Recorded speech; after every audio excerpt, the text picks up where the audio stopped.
Welcome to National Pension Partners, where retirement planning meets peace of mind. Today, we're diving into the 412(e)(3 plan, also known as a fully insured pension plan. This isn't just any retirement plan. It's the gold standard for stability and guaranteed benefits. How does it work? Simple.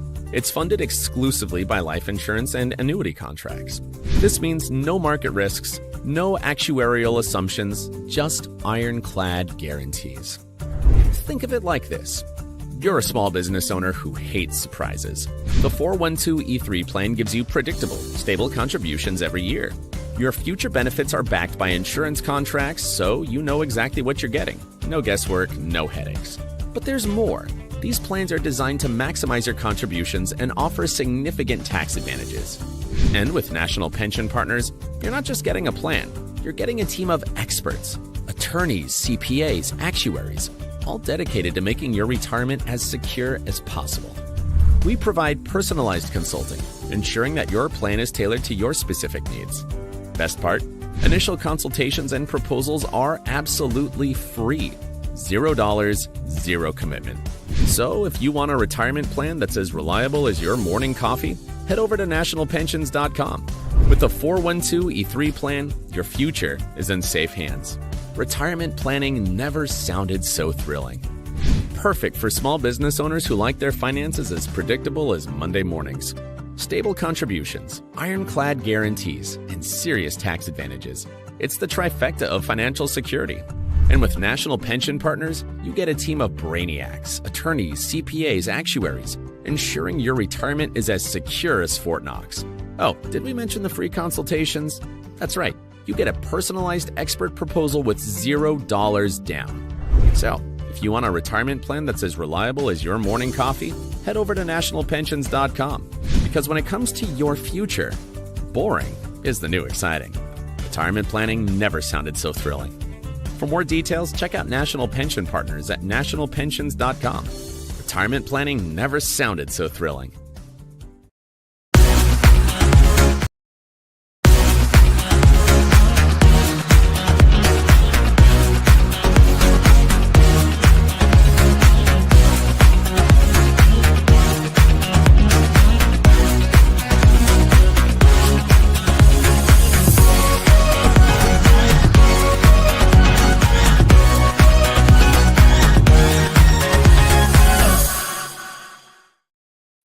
Hello, everybody. Welcome to the media show on the Pod TV network. And today we're going to be discussing, of course, Putin, Trump, and the summit. And with that, we have a full house today. So we're going to start bringing our commentators. First, from the famous show, Ukraine, Russia, we do have Sasha Starr. And then today we're very excited to have Jim Eade, who's joining us from San Francisco. And, of course, the Honorable Chris Greco, who we needed on the last show because we were trying to dig up some data about the U.S. dollar, and Rick Rosner wasn't there, so we had no one to go to. And Dr. Sharif will also be joining us from Bangladesh. And of course, we have Mark Lee, who's in the background.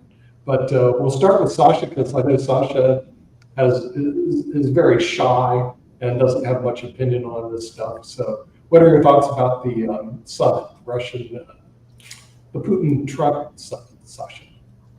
Well, I do a lot of my opinions on all this meeting, and there are so many important points that I don't want to take over all hour of this program. I would like to other people to say something, especially those Trump supporters. I would love to hear from any Trump supporter who will justify his policy of for 8 months talking about ceasefire and then expanding on a real peace agreement, but ceasefire first. And interestingly enough, at the beginning, both Zelensky and Putin were against this plan because Zelensky was accusing Putin amassing much more troops available through mobilization, through repositioning of the troops, and so on, and even just having a month of for people to just rest and refresh and so on.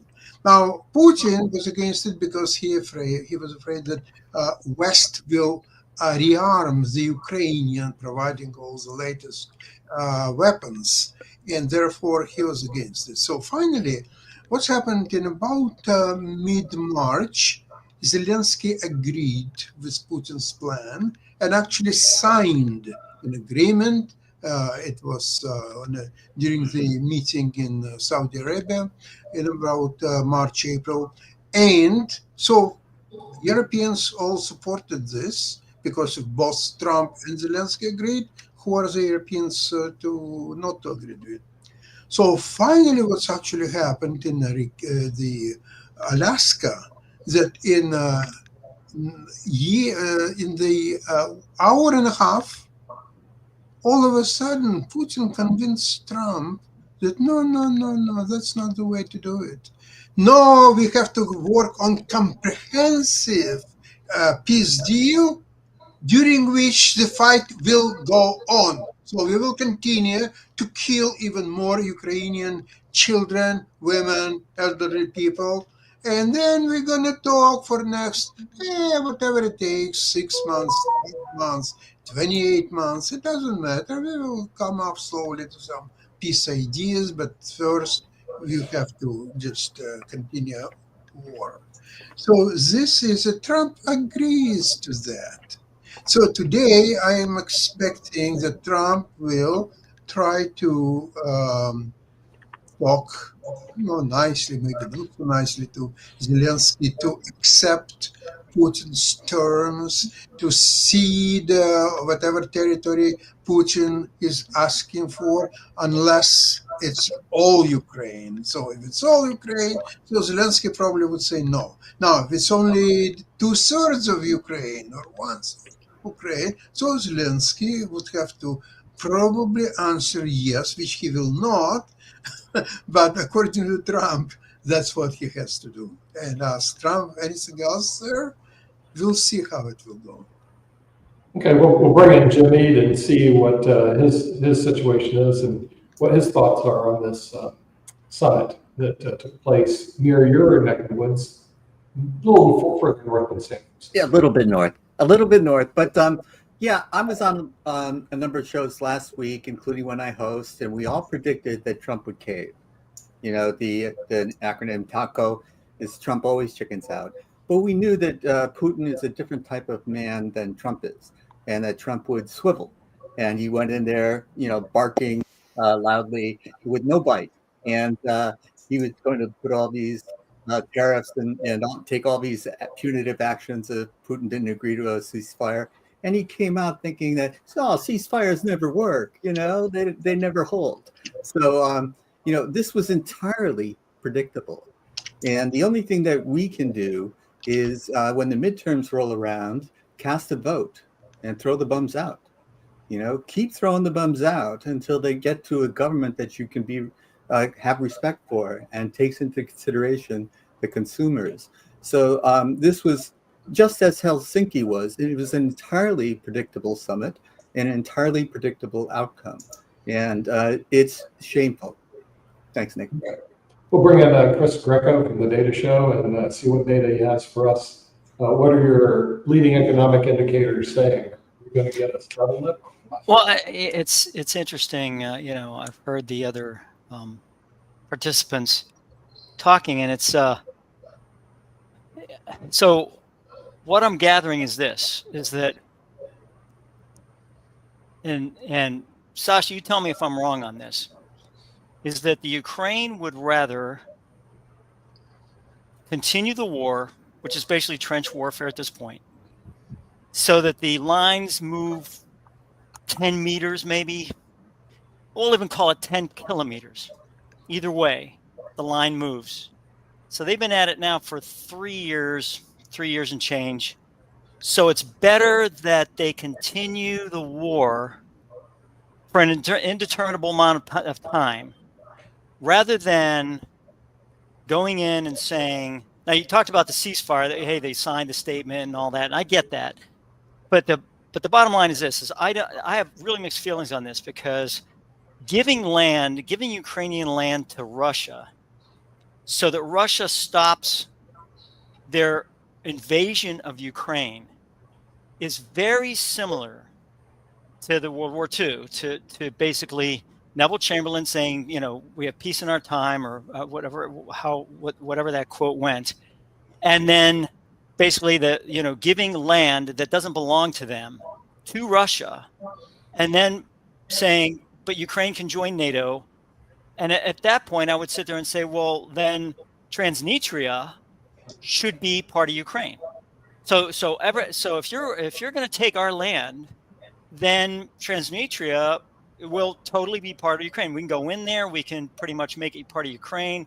We'll just take that. We'll just take that land totally. We won't even let it be Transnistria. We'll just go ahead and we'll make it Ukraine. And in addition to that, we're going to build a Berlin Wall across the area that is between Ukraine and Russia, and then we're going to fortify that area so that if you come 4 feet within that area, or an errant round comes across there from a Russian, AK-47 or whatever they use, then we can pretty much trounce the Russians on that side and take back the land. I mean, there's really, honest to God, Sasha, you know this. There is not going to be peace in Ukraine because the memory of Ukraine and Russia is way too long, and it's not a good memory. It never has been a good memory. You, being a Soviet Union soldier, didn't like the Soviet Union. You never liked Russia. Even when you were a Soviet Union soldier, you didn't like them. So the Ukrainians and the Russians never will get along, ever. Okay, I agree with a lot of things what you just said, and I've heard a lot of comments on that. Is Ukraine prepared to fight Russia for next 30 years? Interesting. Probably the normal person's answer would be no. Now, the reality on the front lines shows that Ukraine is getting stronger and stronger, and believe it or not, without US help. They are producing a lot of their own weapons, including drones. They're technologically much superior to Russians. And I think any peace would benefit Russians much more than, believe it or not, Ukrainians. Because Ukrainians are war countries. They are already in war for 4th year. What did Russia show for 3.5 years? Fighting secondary military power which doesn't have nuclear weapons, which is almost should have been a joke. In fact, 3-4 days would have been enough to take over Ukraine. It didn't happen in 3-4 days. It's not happening even in 3-4 years now. So why Zelensky, for example, Ukraine controls 30% of Donetsk Oblast. Russians control 70, and most of the 70 were taken in 2014. So for the last 3.5, soon 4 years, Russians didn't take a lot of gains in Ukrainian territory at all. They are, in the last, I saw somewhere information, in the last 2.5 years, they got 1 square kilometer of Ukrainian territory. What a joke, by losing thousands of their soldiers every month. So what are you talking? It's all bluff. And this bluff, in fact, is successful because he understands Trump's problems. Supposedly, Trump had 2, major arguments against Russia. Number 1 is economic sanctions, secondary sanctions against India and China, and so on. And second of all, military supply Ukraine with as many weapons as possible. And as I already explained, Putin knows very well why Trump cannot go for it. For 2 reasons: economic sanctions. He has to go against India, China, possibly Brazil, and he's already fighting these sanctions all over the world. he is up against the world.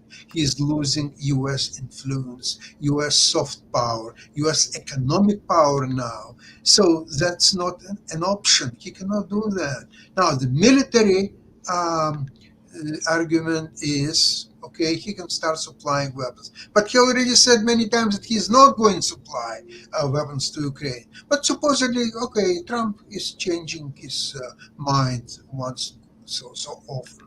So let's see, he will supply. But there is also China, there is also North Korea, there is also all progressive South, and even Brazil and Iran, and probably South Africa. There are just too many countries that will support Russia in case that U.S. openly will provide help to Ukraine. So that also doesn't work. And Putin knows that. So therefore, I don't understand what Trump is doing there as the chief negotiator of war between Russia and Ukraine. Trump, get out of there. You have no powers, you have nothing. Just go and fight your upcoming next year's election. That's all what you have left. No success at home, no success and breakthroughs in foreign affairs. Hey, and everything. Hey, Nick and Jim, I've got a question for you since this is the media show and all along those lines, because there is another factor that was totally dismissed to some degree at the Putin summit and all along those lines, the Putin-Trump summit and everything along those lines. So as a person that majored in journalism and studied journalism, and had a great professor in George Reedy, who was Lyndon B. Johnson's press secretary and all along those lines, when the hell did the press become so timid? Because definitely that's what I'm trying to figure out. So Jim, answer me this, because I didn't see any real aggressive attempt to try to get questions answered even at the summit and all along those lines. So when the hell did the press become so timid? Is the press really that timid? I mean, why would they be aggressive? I think the press job is to report, but it has turned into opinions. So, the thing is, it's to report and it's to do an investigation. It's to ask questions. Like I said, they didn't get really a chance to answer any questions even after that press conference. I did hear some of Jacoby's comments on the way that the press conference was handled and all along those lines, but there was no real true questions back and forth and all along those lines. So like I said, that's usually what happens if you get a chance for the reporters to ask questions. Like I said, I remember the days of Walter Cronkite and David Brinkley and a number of others that would not have let that be gotten away with and all along those lines. So that's what I'm saying. When did it become so timid? Chris, you got any ideas? You're in DC. When did the press become so timid? I'm sorry, you have to repeat the question. I lost the network here for a little while. And Sasha, I'm sorry, I did not hear the last part of your, I apologize. And it was probably really, really good. And I do apologize. I always do appreciate the Ukrainians' point of view, because, the U.S. He was giving us a great point of view, but since it was a media show, I was just asking, when did the press become so timid in the sense of not really asking a lot of questions, even at the summit in Alaska and everything? Because they did not really aggressively go after folks. They might have yelled some questions from the airport, from the airplanes and stuff like that. That we know the press and the definitely the presidents, both Putin and Trump, can ignore those and everything. But I have not seen a real aggressive reporting from some of our national press. I think they, believe it or not, I think they save the aggressive press for the morning shows. I mean, I am not kidding you. It seems like the morning shows are more aggressive when it comes to things than the actual reporters do. And the one guy, I don't know what channel he's on. The guy who's but he always shows his biceps. He always has these shirts that are really tight, and he always points.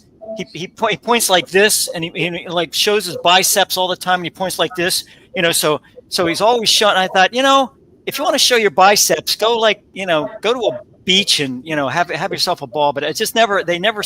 He doesn't say much, but you always. I thought, what is wrong with these people? They always, look how pretty I am. Look how strong I am. Look how muscular I am. Why don't you just report the news and then move on? I mean, it's just so. Yeah, you're right. When did they become more timid? I think it's because it's clickbait, right? The more clicks they get, the better they think they're doing. So if they get more clicks and more people on their social media, then they think they're doing fantastic. So they're just going to kind of just back off of whatever they're doing. Yeah, there is a lot of false machismo and that kind of stuff that's playing to a certain element of the audience. But the timidity of the press is also related to the fear base that Trump has put out there. Trump has made people afraid because he sues people. He goes after people. He's made lawyers afraid. He's made Congress afraid. So if it's an atmosphere of fear, people cannot operate in their best selves. They cannot do the best jobs that they're supposed to do. This is intimidating journalists, intimidating reporters, intimidating just about everybody. People don't want to run for Congress because they might get into some lawsuit. People want to toe the line with what Trump is saying, or they'll get primaried. So there's an atmosphere of fear out there, and this goes into the question of immigrants. Also, they're afraid. They're rapists, they're drug cartels, they're this, that. Rather than people fleeing inhospitable lands, people fleeing fear at home and trying to go to a place where we have a Statue of Liberty that says, "Give us your poor, you're tired, you're poor, you're huddled masses." We used to be welcoming. We're a country built on immigrants, and our whole atmosphere has changed, and it's based on fear. And so until the voters stand up and say, no more, we are not going to be afraid. We're going to operate from a position of strength rather than weakness. And fear-based is weak. So I don't care how big your biceps are, you're weak. Jim is spot on with the fear thing, because fear makes people move. And that's only half in terms of the press pool piece, but also that's the majority of what goes on with the happens in terms of the voting piece. You notice how Ohio's not eating cats and dogs anymore, right? You hadn't heard that, right? But that was the big play, because it was fear that they used to demonize the immigrants and the migrants. It's what they're using to justify what they're doing in immigration. Oh, you must hate these people who are undocumented. Let's call them illegal. Let's say that they're all being sent from different countries to come here to do whatever, It's just not true. Undocumented immigrants have the lowest crime rate, especially in comparison to natural born citizens. So therefore, that's part of it is the fear in terms of just what in the press, because that's tenet of authoritarianism as well, because this is the same thing that Putin did, same thing that they did in El Salvador, and so on and so forth. But that's part of it. What they're also doing, which not many people mention, and this is what this goes directly to your question, Mark. They are packing the press pool. They are kicking out people like the AP who ask tough questions or that challenged them on the Gulf of Mexico. So they banned him, but they bring in somebody like a Tim Pool who already admitted that he was getting money from RT during the election. So you're getting Russian Today money. So you're getting paid by the Russian government to spread information in your ethos, because you're an influencer and you have a certain amount of people. They already have other influencers that get that. They grab those people, throw them in the press pool to legitimize them, but also those are the ones that are sitting there being sycophants talking about how great Trump is. That's why the press pool is timid. Fear and packing it. Right. Yeah, I can see that. Definitely. Jim, what's your take on all of this? Or Nick, before you leave? Yeah, before I leave, yeah. Fear is a great motivator. First thing we learn in sales is there's two great motivators. Number one, sell fear, because people are motivated by fear. Number two, sell greed. People are naturally greedy. That's the reason the United States exists, is you have all these greedy capitalists who are scared to death of being broke. So, it's one of the first things. If you go to any good sales conference, it's all about fear and greed. And so people are motivated by fear and greed. And the press corps is right now full of fear. And the greed is they don't want to lose their jobs, which we've seen has taken place. Because isn't Steve Colbert off the air? Remember him? Well, he's not off the air yet, but he'll be off the air in the next year. Yep, Colbert will be off the air next year. However, Colbert is off the air. Colbert is off the air. Now, why is he off the air? Good question. Some people say Trump had a lot to do with it. Some people say his thing was just way too expensive. So I'm not sure what's right. I did look at the coverage on this whole Ukraine from the right and left. When you looked at the right side, oh, Trump was wonderful. I mean, he killed it. I mean, he put the ball in the end zone. He made Putin come to him. Putin come to the United States. Putin walked to him to the red carpet. And then they trounced down the motorcade together. And then Putin was just eating up Trump. I mean, it was like great for Trump. Okay, and that's what the right media reported. Then you go to left media. Oh, he's horrible. Blah blah blah blah blah. It was a sellout. So you saw two different really sides to the story. People complain. Hey, Sasha, just really quickly, the other thing that, and it comes down to control of the media and all along those lines, but apparently, and I know you use it because I use it to talk to you sometimes, but Russia is restricting WhatsApp and Telegram, and they're claiming that it's because of anti-fraud situations and terrorism cases. But I was wondering your take on this, as I know that you have sometimes used those apps because that's how we communicate back and forth sometimes and everything, but they definitely have gone after them. So what's your take on this, and will we be seeing further restrictions from other countries that are part of the BRICS nations? I don't know about other countries in the BRIC nations. I know that Russia on its territory can implement any action that it feels is right and what it feels good about it. This is all fine by me, and there is nothing we can do anyway. Now, what's interesting though is that with all the red carpet and all the other wonderful things offered to Putin, look at the end of the meeting. Do you remember end of the meeting with Zelensky in February, when Zelensky was asked to leave without any state dinner? Right. And what happened in Alaska? Is score now 1-1, one for Zelensky, one for Putin. Putin was asked to leave without any state dinner. The dinner was wonderful. I saw the menu of the dinner, and I think the servants will have a great time to savoring this dinner, but not Mr. Putin and his stooges. So what was on the menu, Sasha? Because I did not see the menu. So what were they having? Were they having cordon bleu and lobster, or what were they having out of this great menu? Yeah, they have some lobster prepared in green sauce, whatever it might be. Not my cup of tea. I'm not a big fan of lobsters, but in green sauce, I would just immediately turn that out. I would never touch it. Some foie gras, some crab soup, I believe, some appetizers, and I hope there was a red caviar or maybe even black caviar, but I'm not so sure about it. I think that Iran would fail to deliver black caviar to U.S. at this time. Wow. I just saw an interesting article in the Kyiv Independent. They say that Russian media is showing U.S. armored vehicles with Russian and American flags storming Ukrainian positions. So they're trying to make it seem as if the U.S. is backing them and all along those lines. So that was just reported. I mean, just to back that up, what concessions did Russia have to make? Zero. Russia demands, but they didn't have to make any concessions. So why would they not say that Trump is backing Russia? He didn't push back on anything.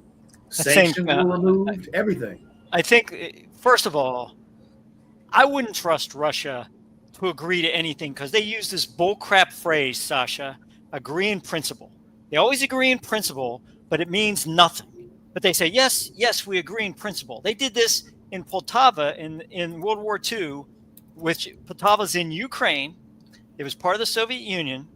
We used that as a U.S. base in World War II, and they agreed to everything in principle. And then on the way back from a bombing mission, a U.S. B-17 was shot down by the by the Soviets that were manning. This is a true story. It's called the Batava Affair. It's a book. You can read it. The Soviet anti-aircraft guys shot down the B-17, and they were so sorrowful that they said that they would repair it. We never saw that B-17 again until the Soviets released a brand new bomber that they had developed, which was the B-17 that was shot down with a Soviet star on the tail. That's an absolute true story. Chris, with all due respect, I would like to ask you that when you were saying that Russians were lying and Putin was lying or so on that meeting in Alaska, what exactly Russians or Putin were lying about? Well, I don't think they were lying. I think they agree in principle. Like that. Agree to what? Hold on. Whatever Trump said, whatever he said. What did he say? Come on, Chris. What exactly Trump said that Russians agreed to? I will give you. Look, you got to read, Sasha. You've read The Art of the Deal, right? I mean, you've read Trump. No, Chris. He didn't write The Art of the Deal. I know much more than you. He didn't write Art of the Deal. You're right. No, Chris. Go ahead. Point. I'm asking you a direct question. Yes. What did Trump said during that meeting that Russians and Putin agreed to? Nothing. Okay, bravo. No, they didn't agree to anything. They agreed in principle or stuff. They didn't agree to anything. No, they didn't sign anything. They never commit to anything. Why would they? Why would you commit to that? But here's the problem with that. You stated we shouldn't trust Russia. They didn't. They agreed in principle, so we shouldn't trust Russia. Where are we from when Trump was told this same thing at the beginning of his presidency? Yeah. I'm talking about in 2000, way back when in his first presidency, 2016 or 18. But whatever. What did Trump say? He said he's my friend. That's he's right. Back down every single time. So what was the purpose of even having the meeting? If one, you're in the same position now, you didn't put any sanctions, you didn't get anything, you weren't going to get anything. No, what was the never purpose? Will. There was nothing. The problem is that people can't trust America now. Exactly, and that's the problem. If we've hitched our wagon to Russia because of what Trump is doing, and that makes us look extremely bad. Because one, we're asking for Ukraine to give up land. That's what Russia wants. We're pulling sanctions away from Russia, which used to be there under Biden, used to be there under Obama, under Bush, under everybody else. Every single one, every single president has said that they are going to try and reset the actual relationships with Russia. Every single one. But Trump really found out or really understood you cannot trust Russia. Only Trump is the one who's still hitching our wagon to Russia. Well, first of all, I agree that Toby, we are in furious agreement with this thing. I get it. But understand one thing, that Crimea was part of Ukraine until it was given to Russia. And who was the president at that point in time? It wasn't given. It sure was. It was not given. Did Russia take Crimea? Whoa. Russia didn't take Crimea. No, Chris. So this is where we get disingenuous in our words and what we do. Sure, go ahead. Russia given and gifted, hey, look, you can have this? Or did Russia come in and take Crimea and we agreed to a deal to give them Crimea? So there's a difference between giving and taking. So Russia took Crimea. And in the way of them taking it, they wanted access to the sea, and they got it. And then on top of that, go ahead. On top of that, to add in, when we talk about, there were no problems up under Trump with Russia and Ukraine. That's incorrect as well. They were still bombing, and there was still problems up under Trump, up on the first administration. They didn't have a full-blown invasion, because guess when that took place? That happened right when they had lined everybody up in 2020 or 2019, 2020. They lined everybody up on the border. Trump lost, and then they went in. No. They didn't go until 2022. February of 2022 is when they went in, Jacoby. They had people. They went in February 2022. In fact, I was on the show when they had everybody lined up, and I said, we have to go in there now. We got to say, if you put one troop in there, then we're going to go in. I mean, that was the right stand. And as a matter of fact, I was the only military person or prior military person of any station anywhere that said he's going to invade. They said, "Oh yeah, he won't invade. You put 100,000 troops up there with armor, Yeah. you're going to invade. It's And not he going to thought be it was going to be a something." walk in the park all the way to Yeah, Kiev. yeah. With Ukraine, I'll tell you something. I would never ever have gone in there and expect Ukraine, who hates us from the word go, to go. You said it was when, Chris? Because I'm just looking up. It says in February and March 2014, Russia invaded the Crimean Peninsula, part of Ukraine, and then annexed it. This took place in the relative power vacuum. And we did nothing. We did nothing. We gave it to them. We did nothing they for took that. it. Yes, Well, and you we can didn't say attack. we didn't took it, stand you in say their we gave way. it. That's very different than giving. Bottom it to line them. is, hey, if we didn't do anything. Did we didn't do do anything to Didn't help do anything. Ukraine We at that haven't point? done anything since. But Russia Well, true. That includes every Russia took- president. That includes Obama, Trump twice, and Biden. No, well, okay. If you're talking about Trump, yeah, I kind of get that, and I can understand where you come from on that, Jacoby. But It's just Crimea reality. is That's there. what it is. Crimea, and Sasha, you'll confirm this. Crimea is the only warm water port that they have now. With climate That's change right. happening, they're gonna have a lot of other warm water ports, but they have their only warm water port to the Black Sea, which gives them access to the Med through Turkey, and Turkey is now trying to be part of BRICS, which Russia is. So they may tell us we can't go into the Black Sea anymore. So that's gonna be a whole other story. Sorry, Sasha, I'm taking. Go ahead. Okay, Chris, as military person, you should understand then when a person get wounded in a war action or any other way, the help is very critical in the first moments, first couple of hours, whatever. Now, if you leave it for a month and then, okay, let's help him. Oh, he might as well be dead long time ago. So when Russia started its invasion of Ukraine, that was a time right there to help Ukraine, to hit Russians as hard as possible, because it's the only language that they understand. They don't know any other language again except strength. And Trump was Chris. And Trump was acting, and he was talking for a long time that he will act from the position of strength. A question: where is his strength? At what? Economic strength? Military strength?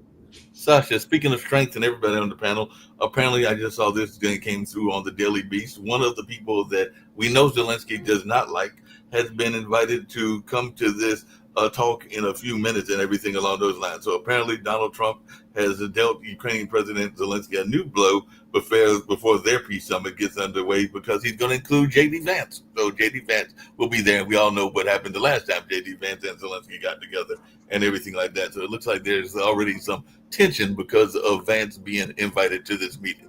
Oh, this meeting will be very different. If anything will start what's happening in February, Zelensky will say, and as loud as possible, my friends, go and fuck yourself. Well, Zelensky will have more friends there.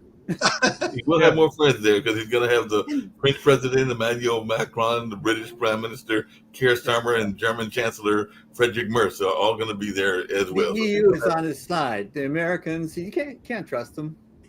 And that's the sad part. That's the reality that we're living in, is that we're in a position where the U.S. can't be trusted.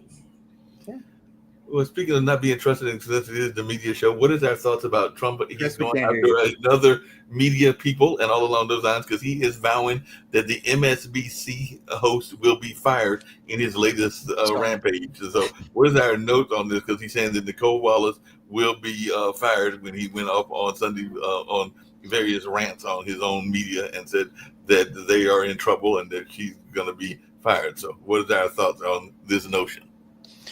Well, first of all, I didn't know that Fred Mertz was going to be there. Is that from the I Love Lucy guy? That Fred Mertz? is that I Love Lucy? I can't believe he's still alive. The guy doesn't have any hair. He's really got to be old. That's number one. I just don't understand that at all. What's he gonna do? Is he bring Ethel with him? Ethel's gonna settle everything. I was gonna say Ethel. See, Mark. See, James. Sasha, you probably know.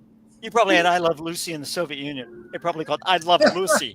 Topo Bachenya, but Lucy. It's probably on now. That's right. It's probably on now, right? And the president of Finland apparently is going to be there as well, and also NATO and the European commissions might be there. But those are the ones that I mentioned are apparently going to be in the building with them. I'd like to understand van der Leyen, right? So van der Leyen just got elected again. Is she like the president for life of EU? I don't understand I don't understand how that works. And I should probably look up term limits of presidents at the EU, because everywhere she goes, she's got Macron at her elbow, and at times he's in front of her. And I'm thinking, is France running the EU or is van der Leyen running the EU? I'm trying to think of how that's all going. How that works. I would say that Chancellor of Germany is much more in the running of the EU than Ursula von der Leyen. She's essentially she is advanced office worker, so to speak. And this is what I found out. In the European Union, term limits apply differently to various leadership positions. The president of the European Commission serves a renewable 5-year term, while the president of the European Parliament and the president of the European Council each serve a renewable 2.5-year term. There are no term limits for members of the European Parliament. So apparently, I guess you can just run forever and everything. But it is. Right. So it says renewable once for the president of the European Commission. So there is one more thing I wanted to bring up here. James, Sasha, Jatovi, transparency.org, right? Look it up. It's got all the corruption indexes, right? Ukraine now has a corruption index of 35 out of 100. 35 out of 100. Now, it's better than they were in 2012, because 2012 they were down around 26. So the 35, they rank 105th out of 180 countries. Now, Sasha, I know you're going to, it's like, Chris, I know this is not what so I get it. But I want to point out something to you, that this transparency.org is pretty good. But so that was 35. I went to the U.S., the United States corruption index. They are 65. So they've actually gone down. They were at 72 in 2012, and now we're down around 28th out of 180. I think the number one country is like Estonia or something. So, that type of thing. So Sasha, corruption index, right? They have they're not real great in the corruption area. They're working on that, as far as I know, because I know Zelensky has let go a couple of government officials and trying to grab hold of this corruption thing. Have you heard anything about that, or have you heard, or is it just a bunch of bunk that transparency.org is just Chris, Chris, what is the date of the report that you're looking at right now? Date. It is as of what? As of 2025. That's this year. So it is. No, I'm sorry. No. It's 2024. So that's your last. So that's your last reporting period is 2024. Well, was Zelensky convicted of 31 felonies? No. I see. You're comparing. I see. You're comparing it to Trump. Yeah, got it. I was going to say, when was Zelensky clean it up? When was Zelensky convicted of? Okay, I get it. Yeah. I was going to say, wow, our corruption got more. Convicted of Zelensky is making Ukraine's corruption less. So we got to look at the trend as well. And the corruption is a problem. Like people say, economic systems. Oh, you can't have socialism. Look at Venezuela. Venezuela is corrupt. I don't know where it falls on that transparency.org. But the corruption was the thing that's holding South American countries back. They have the resources. But and in African countries we have the same problem. It's corruption is more prevalent than transparency. Sorry, James. Venezuela has a corruption score of 10. Yeah. They are 178th out of 180. Yeah. That's the reason that they're having the problems they're having, and the people are so upset. And We're talking about countries. Yeah. Start right from the top. Let's say we are talking today about US and Ukraine. So let's figure out something. Zelensky, what he was doing before he became president of Ukraine, he was a very successful actor and producer, which was officially amassed a fortune of $100 million in a fairly small and relatively poor country as Ukraine is. It's official data. Now, what Trump was doing all these years, he lost all $400 million that his father left him. He squandered everything, every deal, every business, whatever he was touching, whether it's Trump University, 6 bankruptcies, you counting?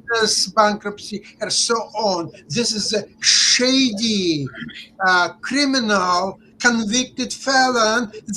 You comparing U.S. to Ukraine, figure out who is the head of the country. You have a comment, you have unsuccessful pop star. Even now, what he's doing, he's not running the country. He is running his own show where he has no producers. He's using the power of the presidency to personally enrich one day, okay, there is a ceasefire. Oh, next day, no, we don't need ceasefire. We need peace. Oh, there is changing of policies and talking, and he calls this yes man around him. Come on, this is absolute atrocity for United States to have presidents like this. I mean, he's jumped. He's what it added 8 billion or some billion amount, a couple of billions onto his name because of the Bitcoin push, and his children. Yeah, all this stuff is just ridiculous. He's extreme. That whole thing is extremely corrupt. But we've normalized it because what we allowed to happen is basically when Trump spoke, people bought into everything he spoke about, and they still do now. And we would buy into the both sidesism and the whataboutisms. Yes. And no. Another club. Hunter Biden getting $30 million for not doing anything. Okay, well, he was paid to do a particular position, regardless if you like it or not. He got paid that. What about his son-in-law who got multiple billions from Saudi Arabia for doing absolutely nothing? But you were okay with that. I mean, the billion and 30 million, that's a big difference. And then, he's making money off his name. Well, Trump is legitimately selling a Bitcoin with his name on it. And he has jumped in the billions, and he's actually utilizing the Federal Reserve, trying to get them to back Bitcoin so it would jump the price of his own Bitcoin. Yeah. I mean, this is corruption. Yeah, and then Pam Bondi is tied to, the whole group is just tied to different things, like the insider stock trading, can't do this and that and the other thing. Well, Pam Bondi is tied to private prisons. Guess what? Private prisons are getting the actual benefit of the immigration push. And you know what the immigration push was to put more people in prison rather than actually put judges and everything else to actually fix the system. All they did was just throw people in prison to tie into the immigration system is broken, and rather than fix that, they don't want to fix that and everything. There will never be a bill for immigration to fix that, and that's the sad part. Is that you got the House, the Senate, and the presidency. Not one bill on immigration has come up. The idea is that once there will be a peace agreed upon, there will be a wall built across this front lines, and so on. So there will be never more fighting. And according to Trump, Mexicans already agreed to pay for this wall. Yeah, we said last time, and we know what happened with that and everything.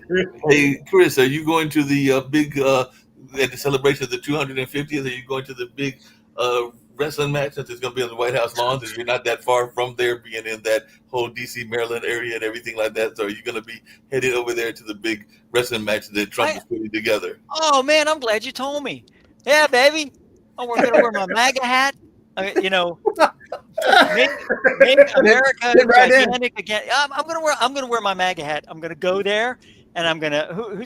Is The Rock gonna be there? The Rock's gonna be there.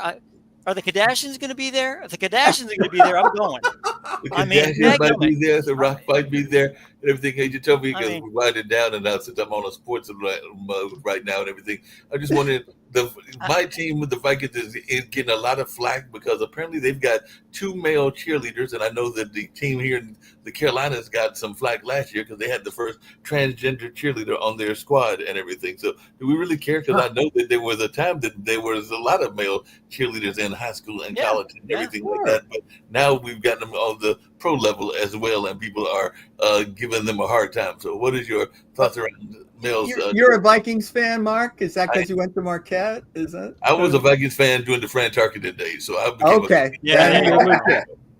I mean, I'm a diehard Vikings fan. Yeah. I'm Fabulous pro letting the male cheerleaders in there. I think it's awesome. But the thing is, I mean, it's just cheerleading. They're just trying to get the crowd hype. Let people get the crowd hype. What care? It doesn't matter if they're white, black, orange, purple, the woman, Dallas man. They've got cheerleaders 3 toes. I definitely don't take give a issue crap. with They're that. getting the crowd hype. Let them have fun.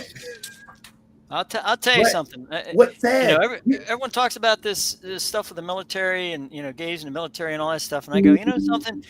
During the invasion of the United States, whenever that may occur, I don't care if an individual is gay or not, just so long as they can shoot straight. I don't give a crap. As long as they can shoot straight, I am with you. You know, you can line up right beside me. You can, you know, be in my foxhole. I don't give a crap. As long as you can shoot straight, I'm good. You know, that's, I mean, And the that's, sad that is, part is- and you can throw a grenade. I'm good. You know, you can sit there and you can tat yourself up and you can wear your blue hair. You can have your, I don't give a crap, man. Just so long as you know, you can shoot straight. Yeah, straight. Do Come your on, job. baby. And Let's honestly, go. that's Can the you way do it your should job? be. Yeah. Yeah. That's the way it should be. But Doesn't that sadly, equal it's matter? become politics. And hey, you're because not we all- man to man if you don't poo-poo on this person for loving another person that looks like them. Come on now. Well, again, you know, it's all about functionality to me. If you know, you sit there and say, because I mean, there were gays in the military when I was in the military. Granted, they were there, you know, but we didn't go up and say, excuse me, but are you homosexual? If so, well, then your intelligence, you certainly can't work in the intelligence field. Yeah, bull crap. We had plenty of them in the intelligence field. I can tell you that. And they were just as good intelligence people as anybody else. Yeah, there was I some mean- good ones and everything. Hey, really quickly, because, you know, they changed the name of the win football season of the Redskins to the Commanders, but now apparently Trump and others want them to change it back and everything. So what is your thoughts around this notion of possibly changing it back? And that comes down to this whole notion of cultural appropriation and everything like that. So are we going to have the Washington Redskins come back? And apparently Trump is a big supporter of us bringing back the Redskins because he doesn't like the Commander's name, even though he's supposed to be the Commander-in-Chief. Well, my father-in-law went to Stanford. They were the Indians, and they're the Stanford Cardinal now. But he still had a Stanford and Indian hat and T-shirt, and you know. So there's certain people that aren't going to change, and but there are people that are trying to make change, and sometimes change is uncomfortable. And you know, I think it's too damn bless bad you. if Thank you you. get uncomfortable with change, you know, because change is inevitable. Yeah, And one of the Sure, things yeah. that we're doing is making change for the better.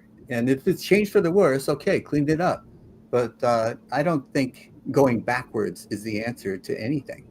And I agree with you because when I was at Marquette, somebody was asking me about that and everything, and that's why I was rooting for the Vikings. They were the Warriors when I was there and everything like that. And there was actually a Native American from one of the northeastern tribes that was near the Canadian border that actually represented the team and all along those lines. And he dressed up in Native garb, and he had no problem with that. I think I knew one of the gentlemen, if I remember correctly, and everything, but definitely had no problem with representing and showing the culture and doing the halftime show and all along those lines, and not doing it in a caricature kind of way. He was actually showing it in the traditional way and all along those lines. And now they're the Golden Eagles, but they do have some of that warrior spirit, and they still talk about that even when they talk about the team. So even though they changed the name, they didn't necessarily change the philosophy. My sister was a teacher in New York State, and she had all her students give wanted to give a paragraph or two about Native America. And so this one kid wrote, he said, Nate of America is a very, very nice person. Nate is fantastic and should be considered whenever they're doing Nate of America. Yeah. So I just wanted to let you know that Nate of America, I'm good. He's fine with it. It all works. Yeah. Native No, words American. have power, and That's we right. have to think about whether we're exploiting or whether we're using. Think about how cowboys and Indians were portrayed when I was growing up. Indians are usually portrayed by white people in makeup, and they were. It was a uniform portrayal of it, and they were the bad guys. So you have to be a little bit more sensitive now. And some of it goes too far. Some of the wokeness is a little bit too far for me. But this is progress, and becoming more sensitive to other people's experiences is not a bad thing. And anytime we run up against it was better in the 1950s when Leave It to Beaver was on the show, and I Love Lucy, and Ozzie and Harriet, and everything was good back then. No, man, there was terrible qualities about that time. You couldn't be homosexual, you couldn't be mixed race, you couldn't be lots of things.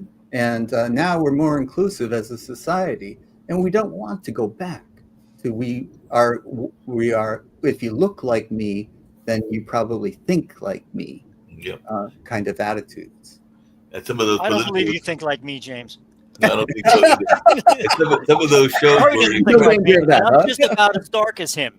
Yeah, So some of those I shows wanted to were let that know. incredibly political, by the Just way, about as well. there.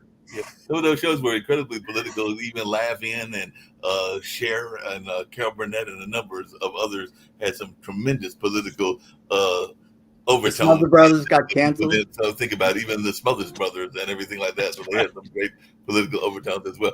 Hey, Sasha, we only got a few more minutes and everything. So after this war is over and all along those lines, since you did mention, and you said it several times, and I did know that about him, he's an actor and a comedian. Is Zelensky going to play himself when they do the documentary and everything like that? So is Zelensky going to play himself in this whole situation? Because he could possibly pull it off because he did it in a fictional version before the war.